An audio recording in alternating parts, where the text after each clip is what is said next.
IGMC के 31 सुरक्षा कर्मियों को नौकरी से निकालने के खिलाफ सुरक्षा कर्मियों ने सीटू के बैनर तले डीसी ऑफिस शिमला के बाहर जोरदार प्रदर्शन किया। उन्होंने चेतावनी दी कि अगर नौकरी से निकाले गए कर्मियों को वापस नौकरी पर न लिया तो आंदोलन तेज होगा। सीटू प्रदेशाध्यक्ष विजेंद्र मेहरा ने कहा कि 31 सुरक्षा कर्मियों को नौकरी से बाहर निकालने का निर्णय गैर कानूनी है, इसे तुरंत वापस लिया जाए। अगर ऐसा न किया गया तो कल से आईजीएमसी में जोरदार प्रदर्शन और हड़ताल होगी। उन्होंने कहा कि आईजीएमसी में सुरक्षा कर्मियों की मानसिक प्रताड़ना की जा रही है।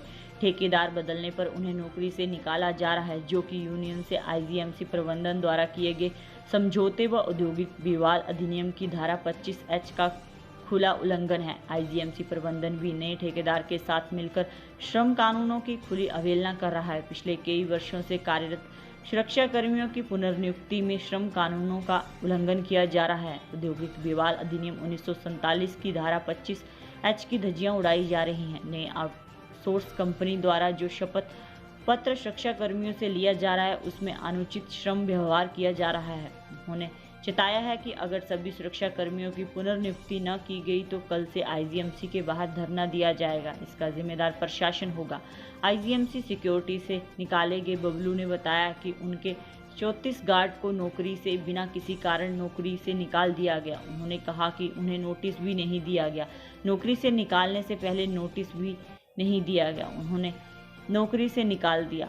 उन्होंने कहा कि हम प्रशासन से आग्रह करते हैं कि सभी 34 कर्मियों को नौकरी पर वापस रखा जाए। उन्होंने कहा कि उन्होंने मजदूरों के हक की आवाज़, जिस कारण उन्हें बाहर का रास्ता दिखा दिया गया। अभी सबसे पहले आप लोगों का मैं धन्यवाद करना चाहता हूँ। अभी 34 गार्डों को बाहर किया इन्होंने, जो लिस्ट आई आईजीएमसी में। ज्वाइनिंग लेटर तो अभी किसी को भी नहीं मिला और 34 लोगों को बाहर किया, जो आज सारे इधर इकट्ठे हुए हैं डीसी ऑफिस में। सबसे पहले तो मैं ये कहना चाहूँगा, ये जो कंपनी का जो रजिस्ट्रेशन है, पंसारा का जो लाइसेंस बनता है, ये जो है इन्होंने टेंडर डालने के 1 महीने बाद लिया हुआ है। और दूसरा जो इन्होंने लेबर लाइसेंस बनाया हुआ, टेंडर डालने के ठीक 1 महीने बाद इन्होंने ये भी बनाया है। और शॉप कमर्शियल एक्ट का लाइसेंस बाद में लिया इन्होंने 1 महीने के बाद, जो कि अस्पताल प्रशासन और जो इनके निजी ठेकेदार है, इनकी मिली भगत है। आप चाहे इनके लाइसेंस की जो है डेट चेक करें और आईजीएमसी का जो टेंडर की जो डेट है उसको चेक करें। दूध का दूध और पानी का पानी सामने आ जाएगा। इसमें जो है जनता के पैसों का जो है आईजीएमसी में जो है गलत उपयोग किया जा रहा है। निजी ठेकेदारों को जो आईजीएमसी प्रशासन फ़ायदा पहुंचाना चाहता है और हम इन्हीं चीज़ों के लिए हम आवाज़ उठाते हैं। और इन्होंने जो अपने चहेतों को फ़ायदा पहुंचाने के लिए, ये जो भी सिक्योर गार्ड जो कंपनी आई है, इनको फ़ायदा पहुंचाने के लिए इन्होंने ये चीज़ें रखी है। मैं बोलता हूं, जो लाइसेंस की डेट है, कमर्शियल एक्ट शॉप का जो लाइसेंस है, इसकी डेट चेक करेंगे तो आप लोगों के सामने दूध का दूध, पानी का पानी सामने आ जाएगा। आईजीएमसी में 14 सालों से सेवाएं दे रहे हैं और मैं चाहता हूं सरकार भी इस टेंडर की छानबीन करे, क्योंकि इसमें जो है इन्होंने सरकार को भी धोखे में रखा है आईजीएमसी वालों ने, कि भाई जो टेंडर दिया है इसमें जो भी फॉर्मेलिटीज़ हुई है ये 1 महीने बाद हुई है। इन्होंने जो टेंडर फिर बाद में ये जो कंपनी आई सिक्योर गार्ड, ये फाइट करने में नाकाम थी। इन्होंने जब फिर टॉस करके, जब ये फॉर्मेलिटियाँ पूरी हुई, टॉस करके जो इनको टेंडर दिया है। आपका क्या कहना है कि कंपनी बनाई गई है, ये सिर्फ मजदूरों का शोषण करने के लिए आईजीएमसी में आई है। हम तो इनको जानते भी नहीं थे, पहली बार आए हैं। और ये कैसे बिना नोटिस के, बिना किसी कारण के मजदूरों को नौकरी से बाहर कर सकते हैं। और रही सर बात, आप इनके सारी डॉक्यूमेंटेशन चेक करें, टेंडर की भी, इनकी लाइसेंस की भी। इसमें शरेआम जो है आपको आईजीएमसी के प्रशासन का और निजी ठेकेदारों का जो है घपला नजर आएगा, क्योंकि आईजीएमसी में जो है माफिया राज चला हुआ शरेआम, जो जनता का जो टैक्स का पैसा है उसकी शरेआम जो धजिया उड़ाई जा रही है आईजीएमसी में।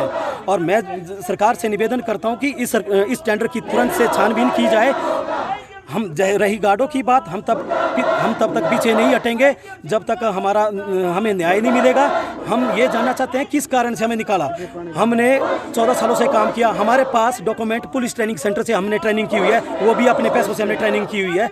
इतने सारे गार्ड है आईजीएमसी में, उसमें पुराने गार्ड ऐसे हैं जिनके पास पुलिस ट्रेनिंग सेंटर के सर्टिफिकेट बने हैं। हमने वहाँ 2-2 हफ्ते की ट्रेनिंग की हुई है पुलिस ट्रेनिंग सेंटर से। मैं सरकार से ये पूछना चाहता हूँ कि ट्रेनिंग भी हमने अपने पैसों से की, किस बेस में हमारे से ट्रेनिंग कराई गई अगर आज ये चीज़ें करनी थी इन लोगों ने। हम सरकार से अभी भी हाथ जोड़ के विनती करते हैं कि जैसे मजदूर हैं उनको नौकरी में वापस लिया जाए। हम नहीं चाहते कि आईजीएमसी हॉस्पिटल में हमें जो है सिस्टम ख़राब करना पड़े। अगर ऐसा होगा नहीं लेते मजदूरों को तो उसके जिम्मेवार सिर्फ आईजीएमसी प्रशासन होगा। आईजीएमसी प्रशासन तो सीधे तौर पर ये बोलता है कि तुम हमारे एम्प्लॉय नहीं है। शायद आईजीएमसी प्रशासन ये भूल गया होगा कि आईजीएमसी प्रशासन जब टेंडर कर रहा था प्रिंसिपल एम्प्लॉय जो उसमें इन्वॉल्व होता है। और सबसे बड़ी गलती जो आईजीएमसी प्रशासन की है, उन्होंने गलत लोगों को टेंडर दिया तो इस टेंडर की छानबीन होनी चाहिए। सरकार को देखना चाहिए कि उनके नाक के नीचे ऐसे काम हो रहे हैं, जनता के पैसों का गलत दुरुपयोग हो रहा है। टेंडर की डेट भी चेक करें। टेंडर आज हुआ 1 महीने, जैसे टेंडर 1 महीने मैंने जैसे टेंडर लगाया उसके बाद जब आईजीएमसी प्रशासन ने बोला कि तुम्हारे पास ये फॉर्मेलिटियाँ नहीं है, उसके बाद जो इन्होंने ये फॉर्मेलिटियाँ 1 महीने बाद पूरी की। ये सारा जो जतन था मजदूरों को बाहर करने के लिए था, क्योंकि हमने 2 मजदूरों की सैलरी के लिए आवाज़ उठाई कि भाई 2 मजदूर जो डिजास्टर में इंजर्ड हो गए थे ईपीएफ के लिए। अभी भी जो हमें पुरानी कंपनी का ईपीएफ आज तक नहीं मिला है। अगर अपने हित के लिए हमने आवाज़ उठाई तो उसमें हमने कुछ भी गलत नहीं किया। हमें गर्व है कि हमने लोक हित में बात की, लोगों के हित में बात की।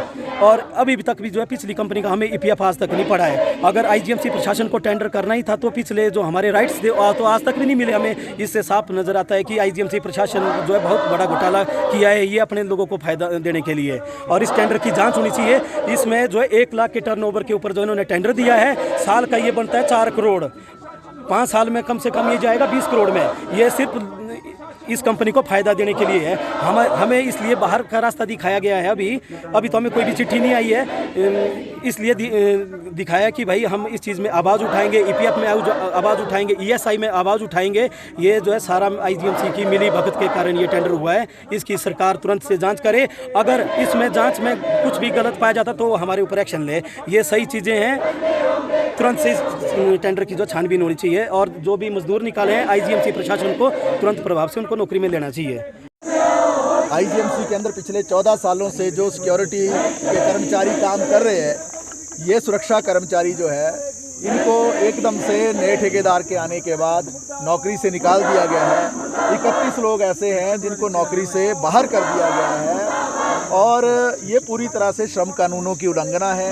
हमारे देश का जो कानून है वो स्पष्ट रूप से 1947 का औद्योगिक विवाद अधिनियम ये बात कहता है, उसकी धारा 25H कहती है कि जब भी नए तरीके से रोज़गार दिया जाएगा उसी जगह पर, तो उसी जगह पर लगे हुए लोग जो हैं उनको प्राथमिकता मिलेगी। लेकिन 31 लोगों को नौकरी से निकालकर जो है एक तरह से विक्टिमाइजेशन करने की कोशिश की है, पीड़ित करने की कोशिश की है। ये वो सभी 31 लोग वो है जो वहाँ पर यूनियन का नेतृत्व करते हैं, यूनियन को चलाते हैं। हमारे देश में अंग्रेज़ों के ज़माने में 1926 में यूनियन बनाने का अधिकार मिला और उस कानून में स्पष्ट है कि कोई भी मजदूर अपनी मांगों को लेकर यूनियन बना सकता है। तो जब कानून इस बात की इजाज़त देता है कि यूनियन जो है मजदूर बना सकता है, तो किस तहत जो है आज इन मजदूरों पर जो हमला किया जा रहा है। 1947 की जो धारा जो 25U है वो किसी भी तरीके से इस तरीके की अनफेयर लेबर प्रैक्टिस पर रोक लगाती है। जो उसका 5वां शेड्यूल है वो भी रोक लगाता है। और उसी कानून की धारा 33 जो है वो ये कहती है कि यूनियन के जो भी प्रतिनिधि हैं उन पर आक्रमण नहीं किया जा सकता, उनको नौकरी से निकाला नहीं जा सकता है, प्रोटेक्टेड वर्कमैन का दर्जा उनको दिया गया है।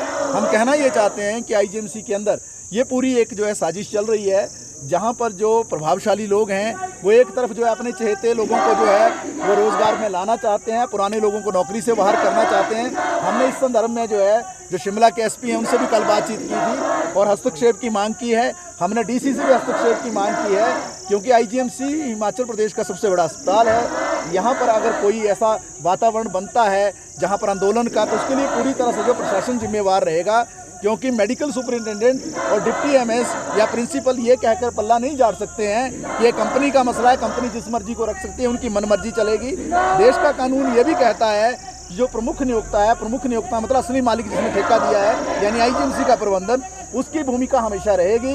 वो अपने कानून अपने नियम दायरे के तहत जो है उसको सारी प्रक्रिया चलानी पड़ेगी।